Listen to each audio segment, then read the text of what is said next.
Hello everyone. इस video में हम रीट एग्जाम्स के लिए आरबीएससी 9th क्लास के एसएसटी की चैप्टर वाइज क्वेश्चन की सीरीज को हम आगे बढ़ाते हैं।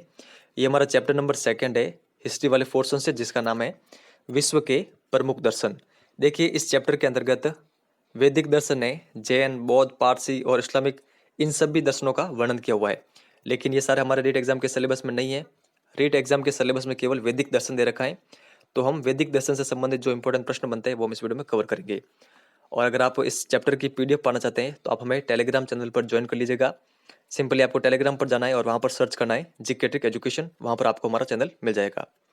तो चलिए शुरुआत करते हैं। यहाँ पर फर्स्ट क्वेश्चन देखते हैं। वैदिक साहित्य का भाग नहीं है, संहिता, वेद, ब्राह्मण, आरण्यक, उपनिषद या फिर वेदांग।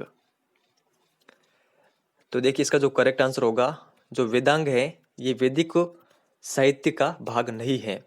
तो वैदिक साहित्य के भाग क्या क्या है, इनके बारे में आपको ध्यान रखना है। संहिता, वेद, ब्राह्मण, आरण्यक और उपनिषद, ये सभी किसके भाग है? वैदिक साहित्य के भाग हैं। देखिए, वेदांग क्या होता है?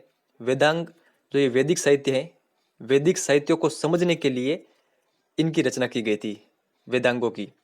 और टोटल कितने वेदांग है? तो देखिए 6 वेदांग होते हैं। कौन कौन से? शिक्षा, कल्प और निरुक्त। इनके नाम भी आपको ध्यान होना चाहिए। पहला है शिक्षा, दूसरा है कल्प, तीसरा है निरुक्त, चौथा है छंद, पांचवा है ज्योतिष और छठा है व्याकरण। तो ये 6 वेदांग है, इनका भी आपको साथ में ध्यान रखना है।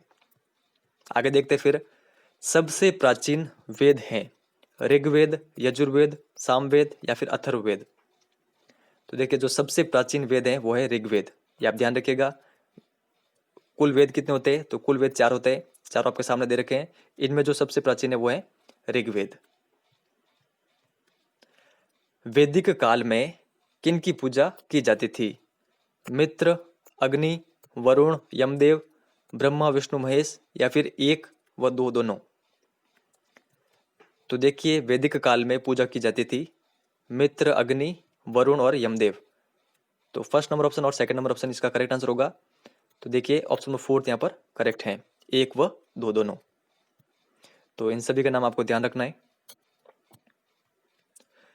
ऋग्वेद के किस मंडल में कहा गया है कि ईश्वर या फिर सत्य एक हैं?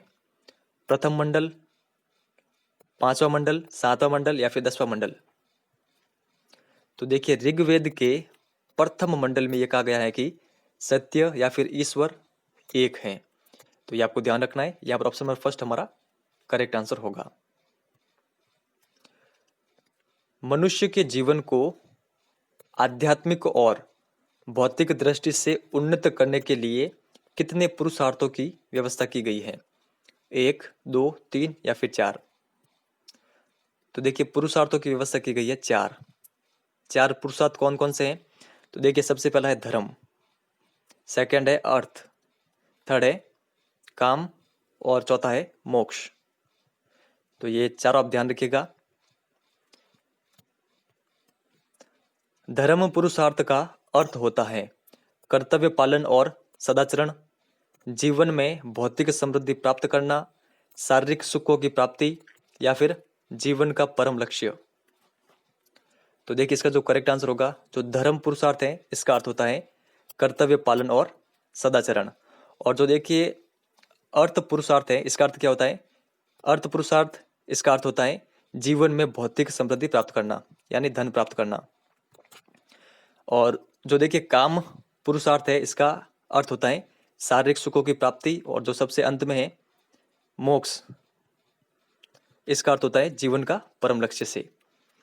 तो ये आपको ध्यान रखना है। आगे चलते हैं। वसुधैव कुटुंबकम की बात किस दर्शन में की गई है?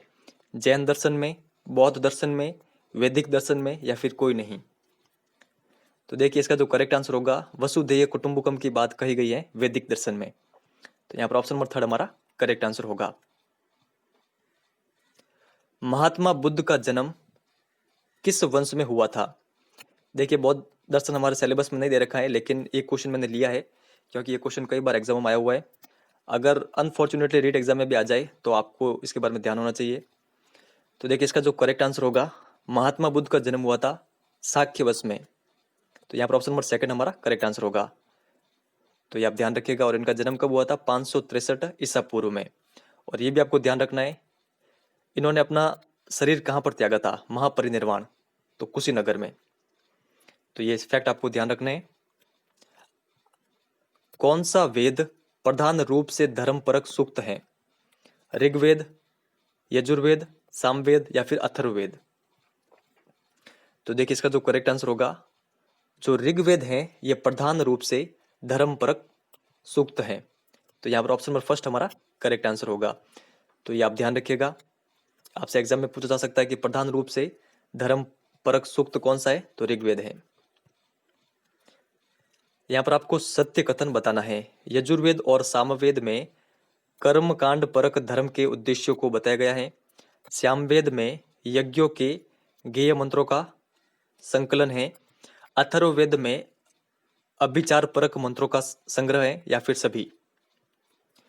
तो देखिए जो तीनों कथन है, ये तीनों कथन सत्य हैं। इनके बारे में आपको कंटेस्टली ध्यान रखना है। तो यहाँ पर जो हमारा करेक्ट आंसर होगा वो होगा सभी, ऑप्शन नंबर फोर्थ।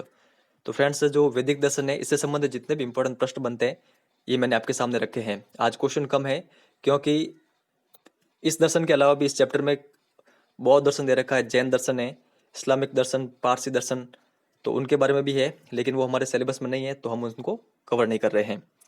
और वापस आपको बता रहा हूँ कि आप टेलीग्राम चैनल पर ज्वाइन हो जाएगा, वहाँ पर आपको PDF मिल जाएगी जो ये चैप्टर है, इस चैप्टर के नोट्स की।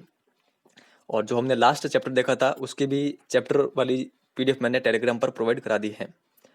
और अगर आपने पुराने वीडियोस नहीं देखे हैं इस सीरीज के तो आपको वो जरूर देखना चाहिए और अपनी तैयारी को परखना चाहिए। इस वीडियो में इतना ही है। धन्यवाद।